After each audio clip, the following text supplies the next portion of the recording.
versículo de número 1 a seguir, é onde nós vamos comentar nessa noite. Josué, capítulo de número 1. Os versículos de número 1 a seguir. Glória a Deus. Estamos falando sobre cura.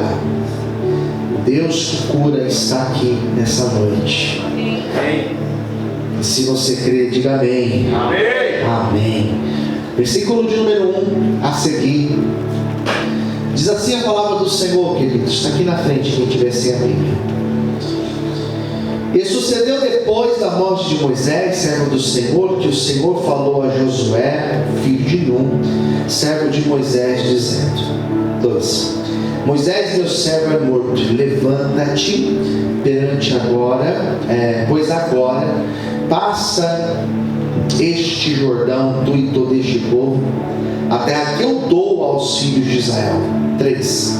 Todo lugar em que pisar a planta do vosso pé, vou tenho dado a você, como eu disse a Moisés, desde o deserto e desde este Líbano até o grande rio, o rio Eufrates, toda a terra dos heteus, até o grande mar, para o poente do sol, será o vosso termo. 5. Ninguém se susterá diante de ti todos os dias da tua vida. Como eu fui com Moisés, assim serei contigo. Não te deixarei e nem te desampararei. Versículo 6. Esforça-te e tem de bom ânimo. Vamos lá? Esforça-te e tem de bom ânimo, porque tu farás a este povo herdar a terra que jurei a seus pais, que lhes darei. 7. De novo, hein? Então somente esforça-te e tem muito bom ânimo, para teres o cuidado de fazer conforme toda a lei que meu servo Moisés te ordenou. Dela não te desvie nem para a direita nem para a esquerda, para que prudentemente te conduzas por onde quer que andares. Agora é 8. Não se aparte da tua boca o livro desta lei, antes medita nele de dia e de noite, para que tenhas cuidado de fazer conforme tudo quanto nele está escrito, porque então farás prosperar o teu caminho, e então prudentemente te conduzirás. Agora é o 9, para terminar. Não te mandei eu, terceira vez, hein? Não te mandei eu? Esforça-te e tem bom ânimo. Não pasmes nem te espantes, porque o Senhor teu Deus é contigo por onde quer que andares. Eu convido você a orar agora, fechando os olhos. Revela a palavra, Senhor, aos nossos corações. Fala comigo, fala com a igreja, fala com aquele que assiste, fala com esse que ouve a palavra agora, ou que ouve depois, num outro momento do dia. Senhor, nos abençoe, nos inspira, que essa palavra seja direta ao nosso coração nessa noite. Fala com cada um aqui, Senhor, é o que eu te peço em nome do teu Filho amado Jesus. Amém. E aplauda Jesus, muita alegria. Louvado seja Deus.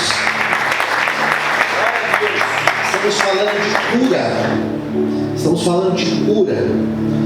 E esse é o terceiro domingo que eu falo sobre esse tema. Cura. Lembrando que não é cura física apenas, é cura em todos os aspectos ou em todas as áreas da nossa vida.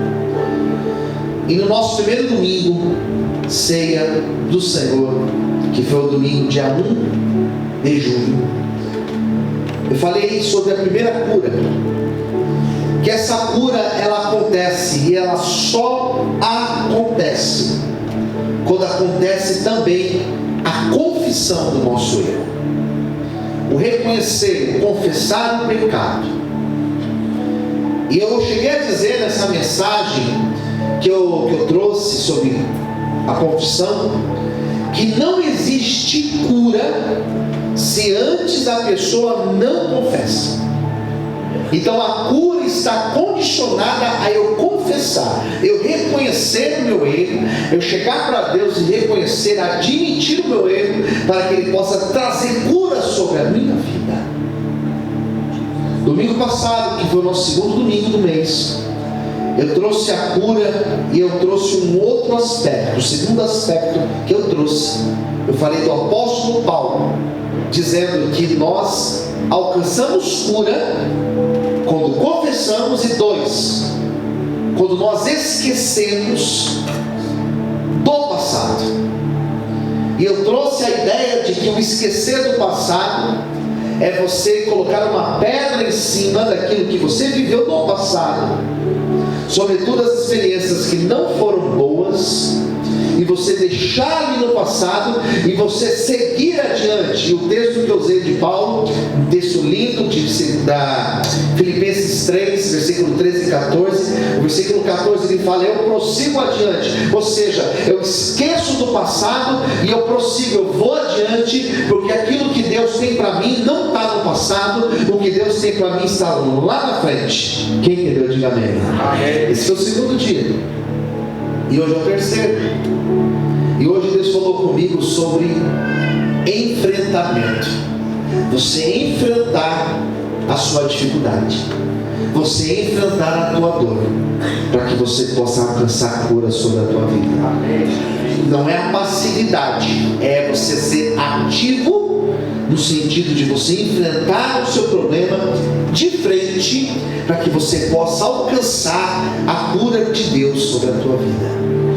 E olha que é um tema que nós poderíamos falar de tanta gente, tantos exemplos da Bíblia, tantos exemplos da Bíblia. Mas Deus me deu essa palavra de Josué. E Josué, a história de Josué mostra isso. Porque Josué foi um homem que, quando ele ouve Deus falar com ele, era uma baita responsabilidade. Porque Josué seria substituto de um homem que foi Moisés. E na Bíblia, não tem ninguém na Bíblia que você encontra com mais intimidade com Deus do que Moisés. De conversar com Deus face a face, de chegar para Deus e falar: Senhor, se a tua presença não for com a gente, eu não vou sair daqui, nós não vamos sair daqui, nós vamos morrer aqui, se a tua presença não for conosco. Era alguém que subia no monte para orar e o monte tremia. Se ouvia raios, trovões, o monte tremia. Moisés tinha tanta unção e tanta intimidade com Deus, que quando ele descia do monte, depois de um período de oração, ele tinha que cobrir o seu rosto. Ele pegava um lenço e jogava no rosto, porque as pessoas não aguentavam olhar no rosto dele, de tanta glória que tinha no rosto dele. Glória a Deus! Posso ouvir um glória a Deus por isso? Glória a Deus! Daí Josué tinha que substituir esse camarada aí. Queridos, não é fácil. E não é que o povo não respeitava, é que na cabeça de Josué passava o seguinte pensamento: quem sou eu? Eu vou substituir ele? Não. Não é que o povo olhava para Josué, porque Josué era um baita de um homem de Deus. As pessoas respeitavam Josué. Josué era o braço direito de Moisés. Então ele tinha moral com o povo. Só que o problema é aqui dentro. Ele sabia quem ele era. Ele falava: eu não sou ninguém não. Quem sou eu aqui na fila do pão, como dizem? Não. E Deus, percebendo isso, Deus começou a falar com ele. Deus começou a ministrar no coração dele. E a primeira coisa que Deus falou para ele foi o seguinte: eu fui com Moisés, só que eu também sou com você. Posso ouvir glória a Deus por isso? Eu fui com Moisés, mas eu também serei contigo. Da mesma forma que eu fui com Moisés e eu estive com Moisés, eu também estarei contigo. Deus nessa noite está dizendo isso para você. Da mesma forma que eu fui com Moisés, eu também sou contigo, minha filha. Eu também sou contigo, meu filho. Não se preocupe, eu também estou contigo. Você pode dar glória a Deus por isso? Aleluia! Louvado seja Deus! Eu estou contigo. E olha, por onde você for,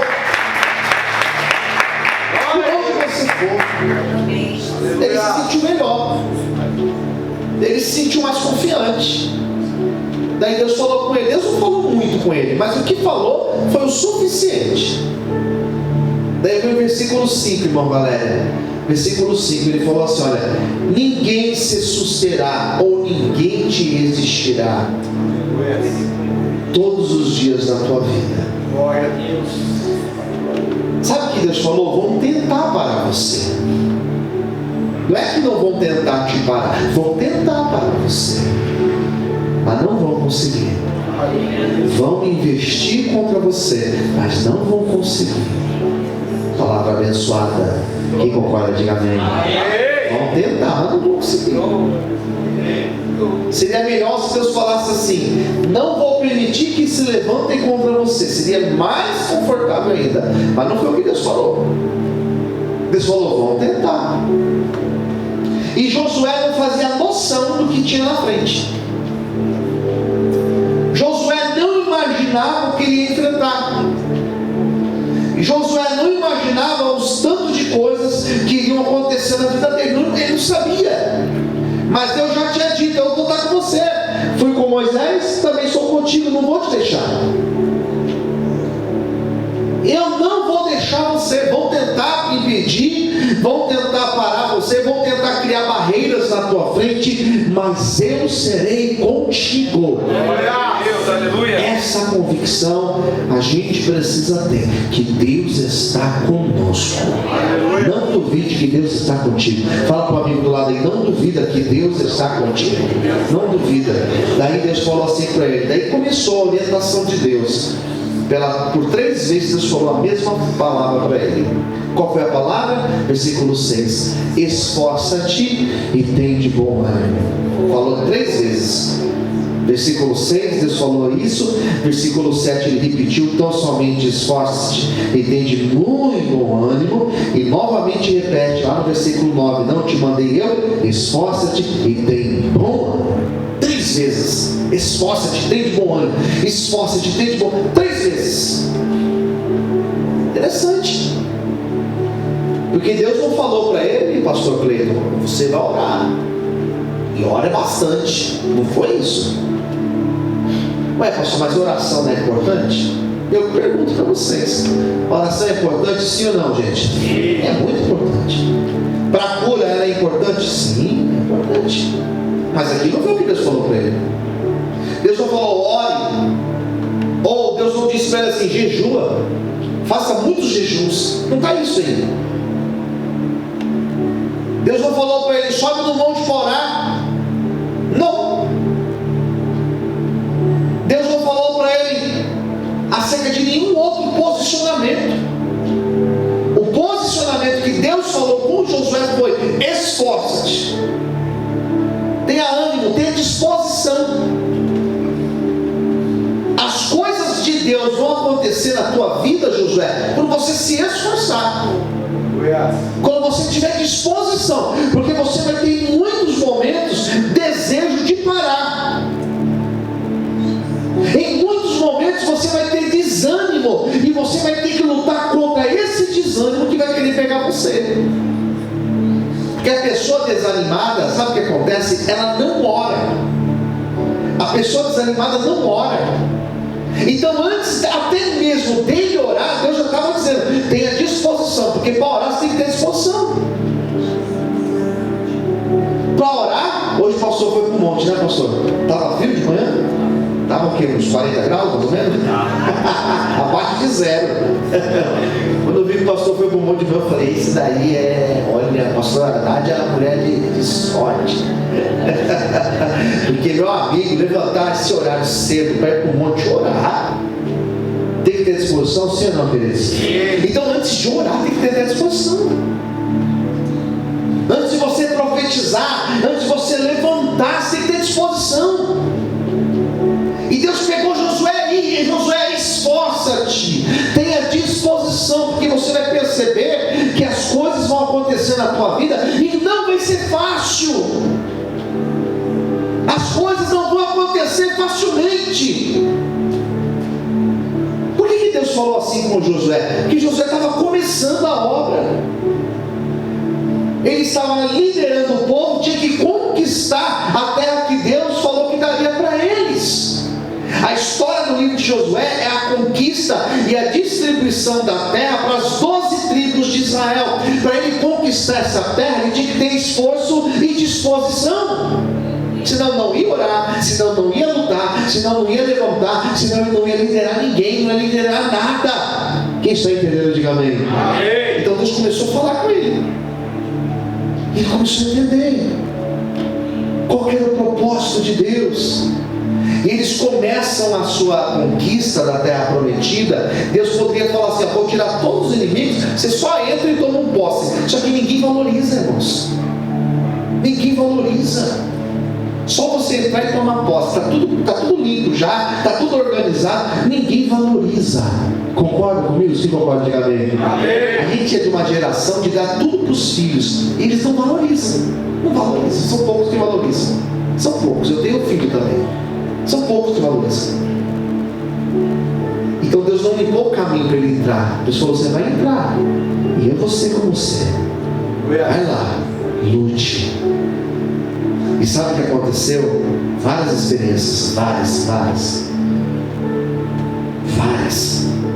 Quando eles entram, quando eles saem do Egito e entram na terra de Canaã, e eles entram pelo sul, o primeiro lugar que eles conquistam, aquelas primeiras tribos, aqueles primeiros territórios, eles perceberam que tinha um rio que cortava aquele território, o Rio Jordão. Está escrito desde aqui, versículo de número 4, desde esse deserto até o Líbano, até o grande rio, aqui vai mostrando todo o território, né? Até a terra dos heteus, até o grande mar, no poente do sol será o vosso termo. Ou seja, toda a terra eu vou dar para vocês. Mas para ele chegar lá do outro lado da terra, tinha o Rio Jordão para atravessar. E a história não está aqui no capítulo de número 1, a história está no capítulo de número 3, a travessia do Rio Jordão. Quando eles chegaram na frente do Rio Jordão para atravessar, eles perceberam: como que nós vamos atravessar para o outro lado? Porque para continuar conquistando a terra tinha que passar pelo rio. Josué lembrou de quem? Lembrou de Moisés. E sabe o que Josué lembrou? Que Moisés, quando ele chegou na frente do Mar Vermelho, o que eles fizeram quando chegaram na frente do Mar Vermelho? Você lembra? Êxodo capítulo de número 14, quando eles chegaram na frente do Mar Vermelho, Moisés coloca o joelho no chão e ele começa a orar: Deus, faz um milagre, porque Faraó está vindo aqui com o seu exército, nós temos que atravessar esse mar, como que nós vamos chegar do outro lado? E ele coloca o joelho no chão e ele começa a orar.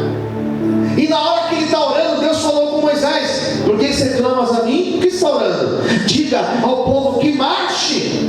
Glória a Deus. Mas como que nós vamos marchar? Olha o Mar Vermelho. Deus falou: o que você tem na tua mão? Eu tenho um cajado. Então toca. Quando ele tocou no mar, o que aconteceu? O mar abriu. O mar abriu.